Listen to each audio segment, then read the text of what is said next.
அப்பா வந்து போன வருஷம் 2022 இறந்துட்டாரு. கிரிமேஷன்லாம் முடிச்சு வீட்டுக்கு வரோம். 2 பேரும் கல்யாணம் பண்ணிக்கிட்டோம், உங்க அப்பாவும் நானும் அப்படின்ற மாதிரி சொல்ல ஆரம்பிச்சிட்டாங்க.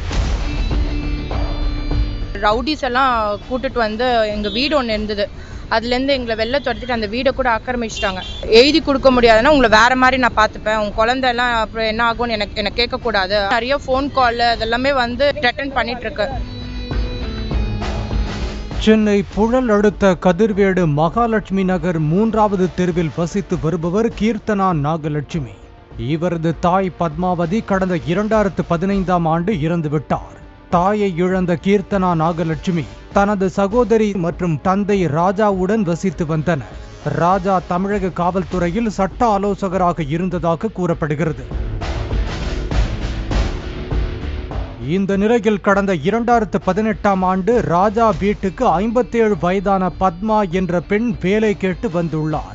தன்னுடைய கணவர், குழந்தைகள் ஒரு வாகன விபத்தில் இறந்துவிட்டதாகவும் தனக்கு ஆதரவாக யாரும் இல்லை என்றும் ராஜாவிடத்தில் கூறியுள்ளார்.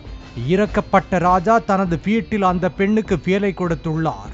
கடந்த 2022ஆம் ஆண்டு ராஜா மாரடைப்பால் இறந்து போனார். ராஜாவின் இறுதிச் சடங்கு முடிந்த பிறகு பணிப்பெண் பத்மா ராஜாவின் மகள்களிடத்தில் உங்களது தந்தை தன்னை திருமணம் செய்து கொண்டதாகவும் அதற்கான ஆவணம் தன்னிடம் உள்ளதாக பெரிய குண்டை தூக்கி போட்டுள்ளார். எனவே தந்தையின் சொத்தில் 1/3 பங்கு தனக்கு தர வேண்டும் என்றும் அடுத்த வெடியை வீசியுள்ளார். இதை கேட்டு ராஜாவின் மகள்கள் கடும் அதிர்ச்சி அடைந்தனர். அத்தோடு கோவை நஞ்சுண்டாபுரம் பெருமாள் கோயிலில் திருமணம் ஆனது போன்ற ஆவணம் ஒன்றையும் ஆதாரமாக பத்மா காட்டியுள்ளார். இதையடுத்து ராஜாவின் மகள்கள் கோவை சென்று சம்பந்தப்பட்ட கோவிலில் ஆவணங்களை சோதித்தனர். அப்போது பத்மா காட்டிய ஆவணம் போலியானது என்பது தெரிய வந்தது.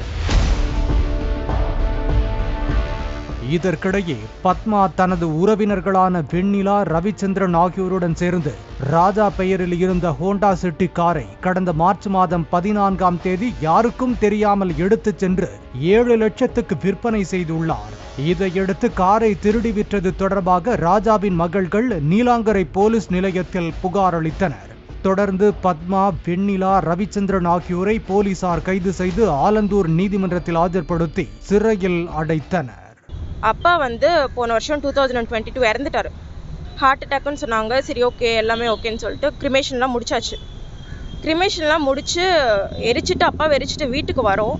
வந்த உடனே வந்து அவரை வந்து நாங்கள் 2 பேரும் கல்யாணம் பண்ணிக்கிட்டோம், உங்கள் அப்பாவும் நானும் அப்படின்ற மாதிரி சொல்ல ஆரம்பிச்சிட்டாங்க. ரவுடிஸ் எல்லாம் கூட்டிட்டு வந்து எங்கள் வீடு ஒன்று இருந்தது, அதுலேருந்து எங்களை வெளில துரத்திட்டு அந்த வீடை கூட ஆக்கிரமிச்சிட்டாங்க.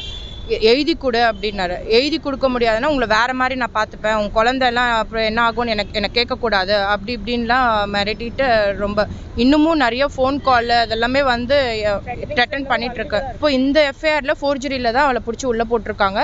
போலீஸ் ஏதோ எங்களுக்கு சப்போர்ட்டாக இருக்கு. இன்னும் நிறைய ஃபோன் கால்ஸ்லாம் வருது, எல்லாமே ரிப்போர்ட் பண்ணிட்டு தான் இருக்கும் போலீஸ் கிட்ட. போலீஸ் எங்களுக்கு சப்போர்ட் பண்ணிட்டு இருக்காங்க, பார்த்துக்கிறேன் அப்படின்ட்டு. ஆனால் போலீஸ் சப்போர்ட்டும் கவர்மெண்ட் இல்லைன்னா எங்கள் நிலைமை என்னன்னு தெரியல. ஏன்னா நாங்கள் 2 பேர் தான் அனாதையாக இருக்கோம், வேறு யாருமே இல்லை எங்களுக்கு.